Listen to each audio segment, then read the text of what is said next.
السلام علیکم۔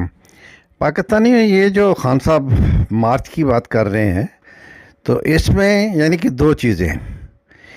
جب یہ مارچ کریں گے تو قانونات میں لینا پڑے گا، کیونکہ یہ خان صاحب نہیں لیں گے، کوئی ورکر لے لیں گے یا کوئی لیڈر لے لیں گے دوسرے۔ تو اگر خان صاحب بچنا چاہتے ہیں کہ بھائی قانون میں بھی قانون جو ہے نا وہ بھی ہاتھ میں نہ لے اور مارچ بھی ہو، یہ تو کبھی ہو نہیں سکتا ہے۔ تو اس لیے خان صاحب یعنی کہ قانون سے بچنا چاہتے ہیں اور مارچ بھی کرنا چاہتے ہیں، لیکن یہ نہیں ہوگا۔ یا تو مارچ ہوگا یا پھر یعنی کہ قانون ٹوٹے گا۔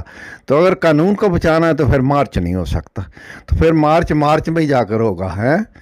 تو خان صاحب ابھی تو زبزب میں ہیں، تو اس لیے کوئی ایسی چیز نظر نہیں آتی کہ خان صاحب جو ہے نا وہ اپنے ورکر کو یعنی کہ اتاریں مارچ میں۔ تو اگر اتار دیں گے تو پھر